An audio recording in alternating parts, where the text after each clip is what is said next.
लोकतंत्र का बड़ा पर्व है और मैं सभी हरियाणा वासियों से ये आग्रह करता हूं कि आपका मत आपकी ताकत है और आपका मत अगले 5 साल के लिए हरियाणा का भविष्य तय करेगा। आप सारे घर से निकलिए, बढ़ चढ़कर शाम को 6 बजे से पहले अपने मत का अधिकार का इस्तेमाल कीजिए। आपका एक एक वोट तय करेगा हरियाणा प्रदेश की 5 साल का भविष्य कैसा होगा।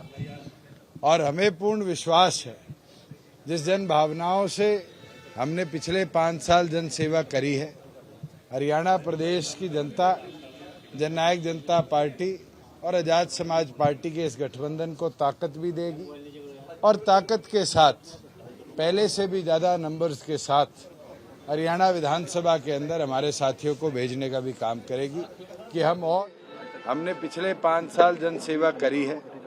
हरियाणा प्रदेश की जनता जननायक जनता पार्टी और आजाद समाज पार्टी के इस गठबंधन को ताकत भी देगी और ताकत के साथ पहले से भी ज़्यादा नंबर्स के साथ हरियाणा विधानसभा के अंदर हमारे साथियों को भेजने का भी काम करेगी कि हम और ज़्यादा मेहनत लगन के साथ हमारे करे हुए जो वादे हैं उनको जनता के लिए समर्पित कर पाएं, प्रोग्रेसिवली हरियाणा प्रदेश को आगे ले जा पाएं और हरियाणा प्रदेश के उन्नत भविष्य के अंदर हिस्सेदारी कर पाएं। मैं सभी से निवेदन करूंगा, लोकतंत्र की ताकत आज आपके हाथ में है। आपका एक बटन दबाना ताकत के साथ आपकी विधानसभा का भविष्य, प्रदेश का भविष्य निकलता है। आलसी मत बनिए, इसको छुट्टी मत बनाइए।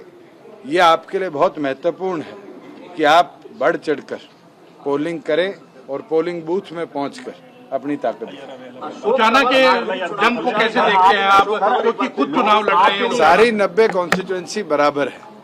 एक एक साथी इस गठबंधन का जो मैदान में है वो उसने पूरी 30 दिन मेहनत करी है और मैं मानता हूँ उस 30 दिन की मेहनत का निष्कर्ष अगले 7 घंटे। अगर 7 घंटे में हम मतदाताओं को पोलिंग बूथ में लाकर वोट पोल करा सकते हैं तो बढ़ चढ़कर गठबंधन की जीत हो। मैं मानता हूँ पहले से ज्यादा नंबर्स के साथ गठबंधन आए।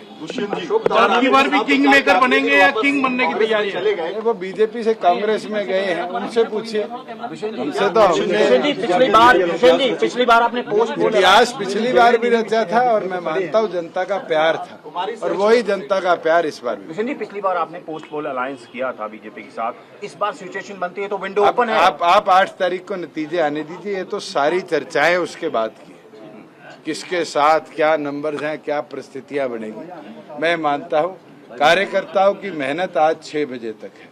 हमारा संदेश सभी कार्यकर्ताओं को है कि 6 बजे तक आप। तो उचाना कला सीट से चुनावी मैदान में दुष्यंत चौटाला, यहां से 5 बार वीरेंद्र सिंह ने चुनावी मैदान में उतरकर जीत हासिल की थी। पिछली बार की अगर बात करते तो यहां से प्रेमलता जो उनकी पत्नी थी वो हार गई थी। इस बार खुद दुष्यंत चौटाला यहां पर हैं। अगर इसके आसपास की सीटों का माना जाए तो यहां पर देवीलाल परिवार का प्रभाव माना जाता है, पर क्या इस बार वीरेंद्र सिंह के बेटे को हराएंगे दुष्यंत चौटाला या किसके खाते में यह सीट जाएगी, यह देखना होगा। सीधे थानेश्वर का एक बार रुख करते हैं क्योंकि थानेश्वर इस वक्त लाडवा से हमारे साथ में जुड़ रहे हैं।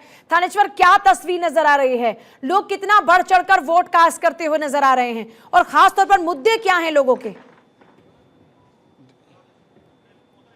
देखिए, इस समय मैं मिर्जापुर के अंदर हूं। मिर्जापुर में लोगों में वोटों को लेकर बहुत ज्यादा उत्साह है। सुबह से ही लंबी लाइनें लगनी शुरू हो गई थी। अभी कुछ ही देर पहले आपने देखा कि हरियाणा के मुख्य कार्यवाहक मुख्यमंत्री नायब सिंह सैनी ने अपनी पत्नी संतोष सैनी के साथ, सुमन सैनी के साथ यहां आकर वोट पोल किया और वोट पोल करने के बाद उन्होंने जनता से अपील की कि सारे काम छोड़कर पहले मतदान फिर जलपान, पहले मतदान करें उसके बाद जलपान करने के लिए जाएं। इस पर कार्रवाई, इस पर अमल करते हुए लोगों ने पूरे हरियाणा की अगर बात कहूं तो जहां जहां से रिपोर्ट्स आ रही है कि सभी जगह लंबी लाइनें लगी हुई है, लोगों का उत्साह बहुत ज्यादा है। लोगों का कहना है कि जिस तरीके से 10 साल कार्य हुए हैं आगे भी उसकी वैसे कार्य होते ना, इसलिए बीजेपी की तरफ लोगों का रुझान कुछ ज्यादा नजर आ रहा है। जबकि दूसरी तरफ कांग्रेस पूर्णतः फाइट में है। कांग्रेस के जो बड़े लीडर हैं वो भी अपने अपने बूथ पर जाकर उन्होंने बूथ संभाला हुआ है और जगह जगह लोगों को वोट के प्रति उत्साह कर रहे हैं। इस समय सभी का मकसद एक ही है।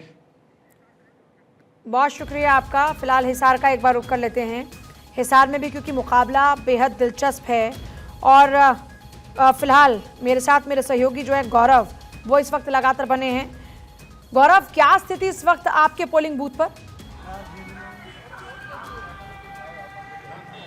बिल्कुल, देखिए अगर बात करें हिसार की तो सुबह से ही लगातार जैसे ही 7 बजा है लगातार लोगों के आने का जो क्रम है वो जारी है। और आप देखिए कि जो ये पोलिंग स्टेशन है लगातार जो लोग हैं वो यहाँ पर पहुँच रहे हैं। और दूसरी तरफ मैं आपको तस्वीर दिखाऊंगा, ये यशोदा स्कूल है जहाँ पर अब से थोड़ी ही देर बाद जो है कुमारी शैलजा आएंगी अपना वोट कास्ट करने के लिए, उनका इंतज़ार किया जा रहा है। और ये बहुत हॉट सीट इस बार हिसार हो गया, क्योंकि आपको ध्यान हो कि जिंदल परिवार की अगर बात करें तो जिंदल परिवार बीजेपी में शामिल हुआ। उसके बाद से सावित्री जिंदल चूंकि यहाँ से निर्दलीय चुनाव लड़ रही हैं, निर्दलीय मैदान में हैं, तो जो रिपोर्ट्स है वो ये बता रही है कि सावित्री जिंदल किसी नाराजगी से नहीं बल्कि बीजेपी ने उनको टिकट नहीं दिया, इसलिए वो निर्दलीय चुनाव मैदान में लड़ाई लड़ रही हैं। हालांकि अगर हम हिसार की बात करें तो सुबह से ही जो मतदाता हैं वो पोलिंग बूथ तक पहुंच रहे हैं। अगर इसमें कांग्रेस फैक्टर की अगर हम बात करें तो आप देखिए कि कुमारी शैलजा के नाराजगी की खबरें